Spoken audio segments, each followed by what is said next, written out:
નમસ્કાર જોશી સરના જય શ્રી કૃષ્ણ। આજે આપણે બીએડ સેમેસ્ટર 2 અંતર્ગત મે 2024 માં સૌરાષ્ટ્ર યુનિવર્સિટીની લેવાયેલી પરીક્ષાનું આજનું પેપર સોલ્યુશન આપણું છે। મેથડનું જે આપેલું છે દીપભાઈ મકવાણાએ સંપૂર્ણ સોલ્યુશન સાથે જે પોરબંદરથી બિલોંગ કરે છે તેનો આપણે ક્રેડિટ આપી અને આપણે વિડીયોની શરૂઆત કરીએ। તો મેથડનું પેપર 35 માર્કનું હોય છે, જે 35 માર્કનું હોય છે અને જેમાં મુખ્યત્વે વિકલ્પો 1 માર્કના, 2 માર્કના અને 5 માર્કના આ રીતના ક્વેશ્ચન હોય છે। તો દીપભાઈ મકવાણાએ સોલ્યુશન સાથે મોકલેલા પેપરને આપણે જોઈએ તો સૌપ્રથમ વિકલ્પો આપેલા છે કે નીચે આપેલા વિકલ્પોમાંથી યોગ્ય વિકલ્પ પસંદ કરીને જવાબ લખો।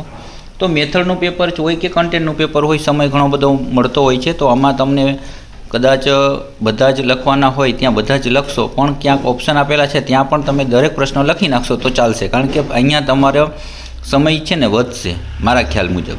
અને મેથડ છે તો મેથડ એટલે શું, કોમન વસ્તુ હોય છે, જેમાં તમે ગણિત અને વિજ્ઞાનમાં જે અમુક પ્રશ્નો કોમન આવી જતા હોય, ખાલી વિષય બદલતો હોય, એટલે કોઈ પણ મેથડને કામ લાગે। પણ અહીંયા આપણે આપેલું છે વિજ્ઞાન સાયન્સ મેથડનું પેપર, જેનું સોલ્યુશન દીપભાઈ મકવાણાએ મોકલેલું છે। તમે પણ તમારી પાસે સોલ્યુશન આવા હોય તો મને PDF સ્વરૂપે વોટ્સઅપમાં મોકલી શકો છો, ક્રેડિટ આપીને આપણે વિડીયો બનાવશું। તો નીચેના વિકલ્પો યોગ્ય પસંદ કરીને લખો। 5 વિકલ્પો પૂછવામાં આવે છે, દરેકનો 1 ગુણ હોય છે। કયા પ્રકારના આયોજનમાં સંપૂર્ણ સર્વાંગી મૂલ્યાંકન થઈ શકે છે? માઇક્રો પાઠ, સેતુ પાઠ, તાસ પાઠ કે એકમ પાઠ? બરાબર, અત્યારે આપણે જવાબની ચર્ચા એટલે નથી કરતા કારણ કે સોલ્યુશન દીપભાઈ મકવાણાએ લખીને મોકલેલું છે। આપણે જોશું કે પ્રશ્ન તમામ કેવી રીતના લખેલા હોય છે। કયા પદ્ધતિ લર્નિંગ બાય ડુઈંગના સિદ્ધાંત પર આધારિત નથી? સ્વાધ્યાય, પ્રોજેક્ટ, પ્રયોગ કે ઉપરોક્ત એક પણ નહીં? તમે જવાબ વિચારીને રાખજો, આપણે સોલ્યુશનમાં જોશું।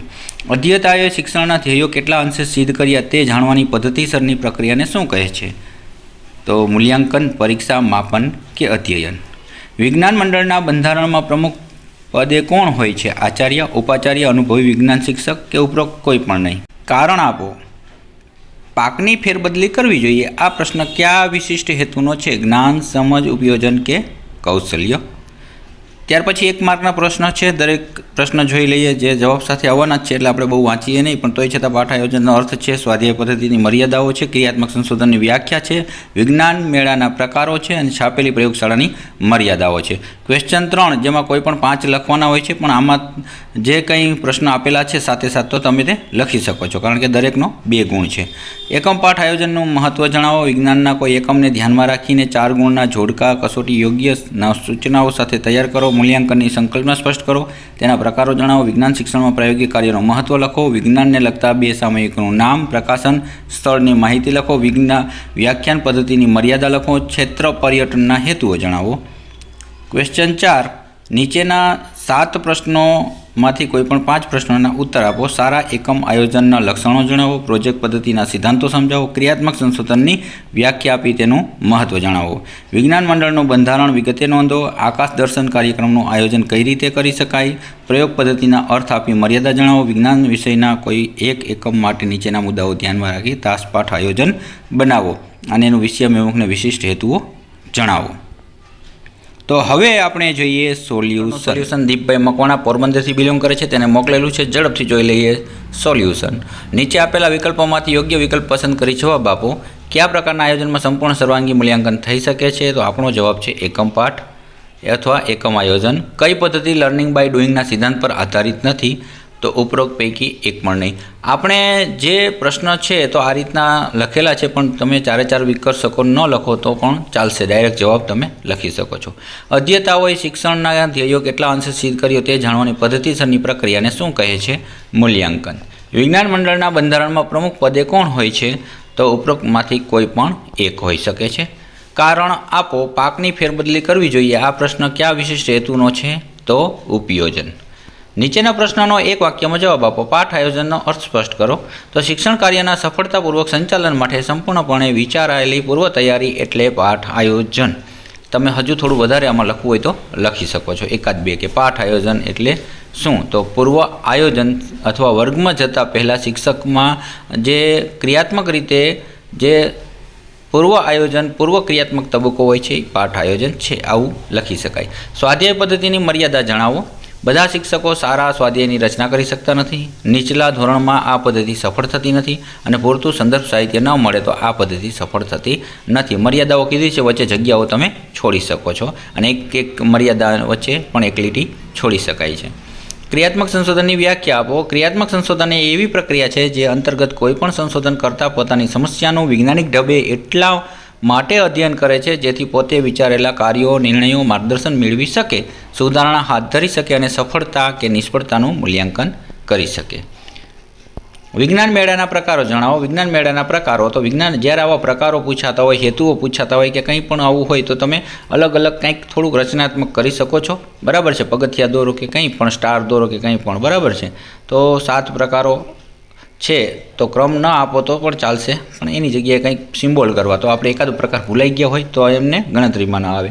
ગ્રામ કક્ષાનો વિજ્ઞાન મેળો, શાળા કક્ષાનો, જિલ્લા કક્ષાનો, પ્રાદેશિક કક્ષાનો, રાજ્ય કક્ષાનો, રાષ્ટ્રીય કક્ષાનો અને આંતરરાષ્ટ્રીય કક્ષાનો.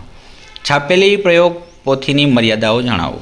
માહિતી સ્થિર હોવાના લીધે સુધારા કે ફેરફાર કરવો મુશ્કેલ. દરેક સ્ટેપ આપવામાં આવતા વિદ્યાર્થી પોતાના વિચાર અને પદ્ધતિ અપનાવવાનો અવકાશ ઓછો રહે છે અને કેટલીક પ્રયોગ પોથીમાં વિસ્તૃત અવલોકન લખવા પૂરતી જગ્યા ન હોય.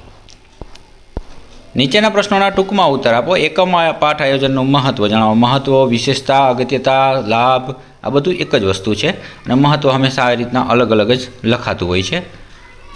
તો ક્વેશ્ચન 3માં જોઈએ. વર્ગ ખંડમાંના અધ્યયન અનુભવો, અધ્યયન પ્રવૃત્તિઓ ઉપરાંત મુલાકાત, પ્રવાસ વગેરે 4 દિવાલોની બહાર અનુભવોને એકમ આયોજનમાં સમાવી શકાય છે.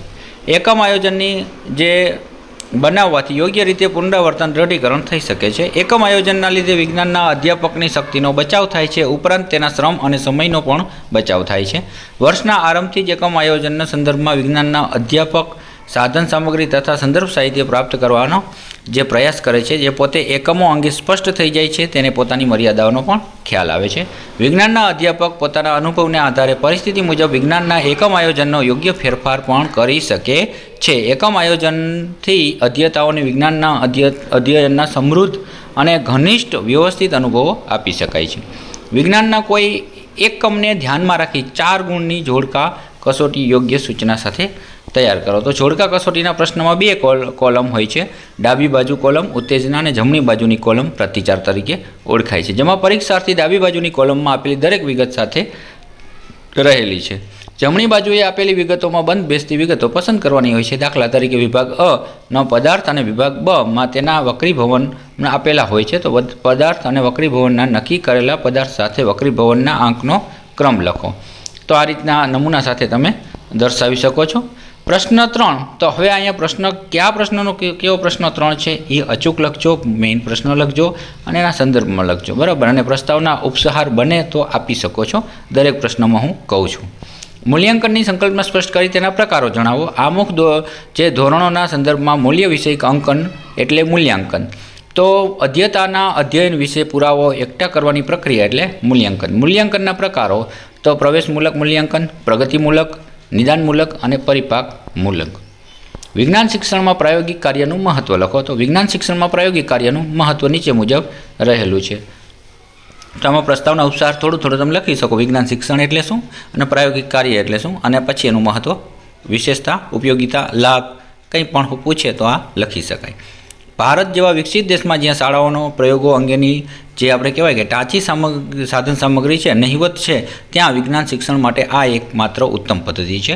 પ્રવચન પદ્ધતિમાં થતું અધ્યતાનું ધ્યાન આ પદ્ધતિથી નિવારી શકાય.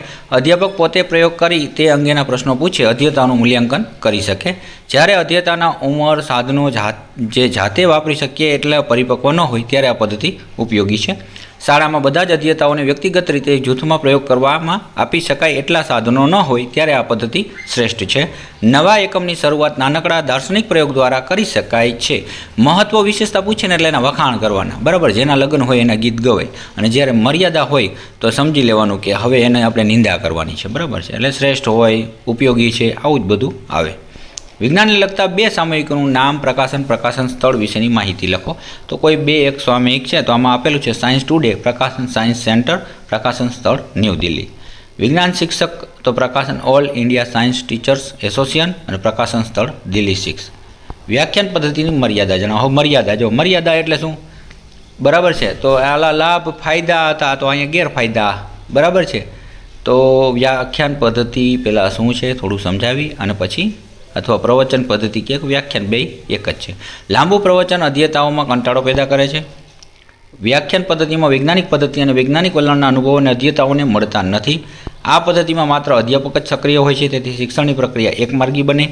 અધ્યાપક આખો વખત બોલ્યા કરે છે, તેથી જે કહેવાય કે શ્રમિક થઈ જાય છે. અધ્યાપકની પ્રવચનની સિંચાઈની અન્ય શક્તિઓ રૂંધાય છે અને તેથી તે શક્તિઓનો બગાડ થાય છે. આ પદ્ધતિમાં ક્રિયા દ્વારા શિક્ષણને સ્થાન નથી. અધ્યતાને તૈયાર કરવામાં પીરસવામાં આવતો હોવાથી જે વિશિષ્ટ અનુભવો કંઈ પણ મળતા નથી. અધ્યતાઓને મૌખિક અભિવ્યક્તિને ઉત્તેજન આપવામાં આવતું નથી. એટલે શિક્ષક કેન્દ્રીય પદ્ધતિ પણ આને કહી શકાય છે. ક્ષેત્ર પર્યટનના હેતુઓ જણાવો. વર્ગખંડની જ જો આવી રીતના પ્રશ્ન લખવાનો જ નહીં કે તમારો પ્રશ્ન પણ બીજા પેજે આવી જતો હોય તો પ્રશ્નનો કટકો થાય ને એવું તો પહેલાં મોટા પ્રશ્નમાં કરવાનું જ નહીં. વર્ગખંડની 4 દિવાલોની બહારમાં વિદ્યાર્થીઓએ સ્વ અનુભવે અધ્યયન ન કરી શકે તેવું એકમાત્ર માધ્યમ એટલે ક્ષેત્ર પર્યટન. બાળકો વાસ્તવિક અનુભવ દ્વારા જાતે જ્ઞાનેન્દ્રિયોનો ઉપયોગ કરી જ્ઞાન પ્રાપ્ત કરે છે. પ્રવાસ પર્યટનથી પ્રકૃતિના મૂળ સ્વરૂપમાં જોઈ શકાય છે. વિદ્યાર્થીના લાગણીના મૂલ્યોમાં ઇચ્છિત ફેરફારો લાવી શકાય છે. શિક્ષકને વિદ્યાર્થીની વિવિધ પ્રકારની શક્તિઓનો ખ્યાલ આવે છે. આ પ્રવાસ પર્યટન એટલે જો વિદ્યાર્થીઓ માટે પ્રવાસ પર્યટનનું આયોજન થતું હોય. હવે આવ્યા નિબંધલક્ષી પ્રશ્ન. તો આ પ્રશ્ન પણ જો તમને પરફેક્ટ આવડતા હોય તો એટલા જ લખો તો વાંધો નથી, પણ મેથડમાં સમય બચતો હોય ને ઉતાવળ હોય તો તમારે બધા લખી શકાય છે. તો 7 માંથી 5 પ્રશ્નો લખવાના હોય છે. સારા એકમના આયોજનના લક્ષણો જણાવો. તો સારું એકમ આયોજન એટલે શું? તો એકમ આયોજન એટલે શું થોડું લખી પ્રસ્તાવના લખી અને લક્ષણો લખી શકાય છે. અને લક્ષણો હંમેશા દીપભાઈ લખ્યા છે એવી રીતના જ લખાય. તો સેના જો એક લીટી પણ છૂટે છે અને લખવામાં પણ સારું લાગે. વિશાળ અનુભવો પૂરા પાડે તેમ હોય. શિક્ષક વિદ્યાર્થીઓ બંને વિકાસની પ્રક્રિયામાં સરખો અને પૂરતો તાલ મિલાવતા હોય. હેતુઓ સ્પષ્ટપણે સમજાવવામાં આવ્યા હોય. પ્રવૃત્તિ દર્શાવતા હોવા જોઈએ. શૈક્ષણિક પ્રવૃત્તિઓનો નિર્દેશ હોવો જોઈએ. વિકાસાત્મક આયોજિત વિદ્યાર્થીઓને ઊંચી કક્ષાની સિદ્ધિ તરફ દોરી જતું આયોજન હોય. યોગ્ય અને પૂરતા પ્રમાણમાં શૈક્ષણિક સાધનો તેમાં નિર્દેશ કરવામાં આવતો હોય. સર્વાંગી મનોવૈજ્ઞાનિક એક પદ્ધતિનો તેમાં અવિવેક ઉપયોગ કરવામાં આવ્યો હોય. સારો એકમ બીજા સમસ્યાના નિરાકરણ તરફ દોરી જવો જોઈએ.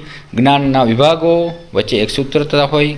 વર્ગ શિક્ષણને વાસ્તવિક પરિસ્થિતિમાં લાવી શકે તેવી એકમ હોય. પ્રોજેક્ટ પદ્ધતિના સિદ્ધાંતો સમજાવો. પ્રોજેક્ટ પદ્ધતિના સિદ્ધાંતો નીચે મુજબ છે. પ્રોજેક્ટ પદ્ધતિ રસપ્રદ અને સુગમ બનાવવા માટે તેમાં દ્રશ્ય શ્રાવ્ય સાધનોનો અન્ય શૈક્ષણિક સાધનોનો વિપુલ પ્રમાણમાં ઉપયોગ કરવો જોઈએ. સારો પ્રોજેક્ટ પડકારયુક્ત હોવો જોઈએ. ખૂબ જ સહેલો કે ખૂબ અઘરો ન હોવો જોઈએ. સારો પ્રોજેક્ટ કરવામાં આવતી પ્રવૃત્તિઓ તેમાંથી પ્રાપ્ત થતા સારા અનુભવો, નિર્ધારિત હેતુઓ વગેરેનું જીવન સાથે સંકલન કરવું જોઈએ. સારો પ્રોજેક્ટ હેતુલક્ષી હોવો જોઈએ. ઉદ્દેશ્યથી અધ્યાપક સંપૂર્ણપણે માહિતગાર હોવો જોઈએ. તેને અધ્યતાઓને પણ તેનાથી અવગત કરવા જોઈએ. પ્રોજેક્ટમાં સર્વ પ્રવૃત્તિઓનું કાર્ય અધ્યતાને જાતે જ કરે છે. અધ્યાપક જરૂર હોય ત્યાં માર્ગદર્શન આપે છે. સારો પ્રોજેક્ટ સમાજની જરૂરિયાતો અને રસને અનુરૂપ હોવો જોઈએ. પ્રોજેક્ટ સમયલક્ષી હોવો જોઈએ. તે જે તે વર્ષની ઋતુઓને અનુલક્ષીને પસંદ કરવો જોઈએ. જેમ કે વનસ્પતિના અભ્યાસને લગતો પ્રોજેક્ટ ચોમાસામાં હાથ ધરવો જોઈએ. પ્રોજેક્ટ અધ્યતાની વય, કક્ષા અને રસ રુચિ અનુરૂપ હોવો જોઈએ. પ્રોજેક્ટનું મૂલ્યાંકન કોઈ લેખિત કે મૌખિક કસોટીથી નહીં, પરંતુ અહેવાલ, અવલોકનો, પ્રોજેક્ટ તૈયાર થયેલી અધ્યતાઓની કૃતિઓ અને ચીજવસ્તુઓથી વધેલી વાચનમુખ અને તેમના વિજ્ઞાનમાં રસ દ્વારા જ થવું જોઈએ. ક્રિયાત્મક સંશોધનની વ્યાખ્યા આપી તેનું મહત્ત્વ જણાવો. ક્રિયાત્મક સંશોધન એટલે શું? સરસ મજાનો મેં વિડીયો બનાવેલો છે, તેમ છતાં તમારે સંપૂર્ણ જોવો હોય તો જોઈ લેજો. ક્રિયાત્મક સંશોધન એ એવું સંશોધન છે જે કોઈપણ વ્યક્તિના હેતુઓને અસરકારક રીતે સિદ્ધ કરવા માટે હાથ ધરે છે. એક શિક્ષક પોતાના અધ્યાપન કાર્યમાં સુધારણા માટે ક્રિયાત્મક સંશોધન હાથ ધરે છે. એક શાળા સંચાલક પોતાના વહીવટીતંત્ર સુધારણા માટે ક્રિયાત્મક સંશોધન હાથ ધરે છે. મહત્ત્વ એટલે એના વખાણ કરવાના, શ્રેષ્ઠ બતાવવાનું. તો વર્ગખંડ સમસ્યા ઉપરાંત અન્ય શૈક્ષણિક બિન શૈક્ષણિક સમસ્યાઓને ઉકેલવામાં પણ ઉપયોગી છે. દૈનિક સહજ સ્વાભાવિક સમસ્યાના ઉકેલ માટે ઉપયોગી છે. શિક્ષકો ઉપરાંત શિક્ષણ ક્ષેત્રે જોડાયેલી અન્ય વ્યક્તિઓના જેમ કે આચાર્ય, સંચાલકો, શિક્ષણ વહીવટકારો પણ ક્રિયાત્મક સંશોધનનો હાથ ધરી શકે છે. નવીનીકરણોને શિક્ષણની પ્રક્રિયામાં સામેલ કરવાની તક ઊભી થાય. કોઈ ચોક્કસ સંદર્ભમાં સમસ્યાનું નિદાન કરીને તે જ સંદર્ભમાં તેનું નિરાકરણ થઈ શકે છે. ક્રિયાત્મક સંશોધન હાથ ધરવાથી શિક્ષક ચિંતનાત્મક શિક્ષક બને છે. કોઈ તાત્કાલિક સમસ્યાનું નિરાકરણ લાવી શકાય અને ત્વરિત નિર્ણય લઈ શકાય છે અને વર્તમાન કાર્યપ્રણાલીમાં સુધારણા લાવી શકાય છે.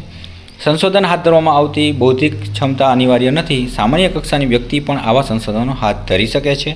શિક્ષકને વધારે પડતી સમસ્યાઓ ક્રિયાત્મક સંશોધન દ્વારા ઉકેલવાનો પ્રયાસ થતો હોવાથી પ્રાપ્ત પરિણામો વર્તમાન શિક્ષણ પ્રણાલીને પ્રક્રિયાને અસર કરી શકે છે. આવા સંશોધનો હાથ ધરવાથી સમસ્યાનો ઉકેલ સાથે સાથે વ્યક્તિની કાર્યક્ષમતામાં પણ વધારો થાય છે. ક્રિયાત્મક સંશોધનમાં પરિણામો વ્યવહારમાં અમલ મૂકવાની સંભાવના વધે છે, કારણ કે શિક્ષકે પોતે સંશોધન પ્રક્રિયામાં સામેલ હોવાથી સંશોધન પરિણામો તેને પોતાના લાગે છે અને બહારથી લાદી દીધેલા લાગતા નથી. વિજ્ઞાન મંડળનું બંધારણ વિગતે નોંધો. તો વિજ્ઞાન મંડળનું કાર્ય સરળતાથી ચાલે તે માટેનું મંડળ એક બંધારણ હોવું જોઈએ. આ બંધારણ વિદ્યાર્થીઓ સમજી શકે તેવું સરળ હોવું જોઈએ. તો વિજ્ઞાન મંડળની સભ્ય ફી 0.05 પૈસાથી ₹1 રાખી શકાય. મંડળની ગંભીરતા જાળવવા માટે થોડી પણ સભ્ય ફી જે છે એ જરૂરી છે, છતાં ગરીબ વિદ્યાર્થીઓ માટે તે ભાગ લઈ શકે તે મુજબની ફી રાખવી જોઈએ. વિજ્ઞાન મંડળનું નામકરણ વિવિધ રીતે કરી શકાય. વૈજ્ઞાનિકોના નામ ઉપરથી, બરાબર છે. જગદીશચંદ્ર બોઝ છે વિજ્ઞાન મંડળ, સીવી રામન છે, ક્યુરી વિજ્ઞાન મંડળ છે, વિક્રમભાઈ સારા વિજ્ઞાન મંડળ વગેરે. વિજ્ઞાનના કોઈ ચોક્કસ વિભાગ પરથી, તો આવા જ્યારે પ્રશ્ન આવતો ને તો પહેલાં એકસાથે આવી રીતના બધા છે સ્ટેપ બાય સ્ટેપ તમે લખવાના હોય, એ મુદ્દાઓ દર્શાવી દેવાય એટલે જોવાવાળાને તરત જ ખ્યાલ આવી જાય કે આ ભાઈને બધા મુદ્દા આવડે છે. પછી તમારે એક એક મુદ્દા સમજાવવાના. વિજ્ઞાનના કોઈ ચોક્કસ વિભાગ પરથી, તો વિજ્ઞાનના કોઈ એક ચોક્કસ વિભાગ જે અંગની પ્રવૃત્તિ કરનારા હોય તે વિભાગ જે મંડળનું નામ છે નામકરણ થઈ શકે. જેમ કે વિદ્યુત વિજ્ઞાન મંડળ, અવકાશ છે, જીવાણુ વિજ્ઞાન મંડળ છે વગેરે. વિજ્ઞાનના પારિભાષિક શબ્દો પરથી પણ રાખી શકાય છે, જેમ કે પ્રોટોન, કોસ્મોકિક, બરાબર છે. તો આવા બધા સોલાર છે એ બધા વિજ્ઞાન નામ રાખી શકાય. પ્રયોગ પદ્ધતિનો અર્થ આપી મર્યાદા જણાવો. પ્રયોગ પદ્ધતિ સરસ મજાની મેં જ્હોન ડોઈ દ્વારા વર્ણવવામાં આવેલી પ્રાયોગિક પદ્ધતિ પ્રયોગ પદ્ધતિ છે એને સમજાવેલી છે. તમે એક વખત એ જોઈ લેજો, તમને લખવાની પણ મજા આવશે અને પ્લેલિસ્ટમાં તમને મળી જશે, બરાબર છે. એટલે આપણે વધારે સમય નથી લેતા. ચાલો, તો આ હતું સોલ્યુશન 2024માં પૂછાયેલા પ્રશ્નનું, જેમાં મોટા પ્રશ્નમાં એક નોંધ રાખવાની, પ્રસ્તાવના ઉપસાર લખવાનો. પ્રશ્ન લખો ત્યારે પ્રશ્ન અને એનો પેટા પ્રશ્ન જરૂર લખો. તમારી પાસે પણ કંઈક સોલ્યુશન હોય તો અચૂક મોકલો. જોશી સરના જય શ્રી કૃષ્ણ. વિડીયો શેર કરો, સબસ્ક્રાઈબ કરો. આવજો.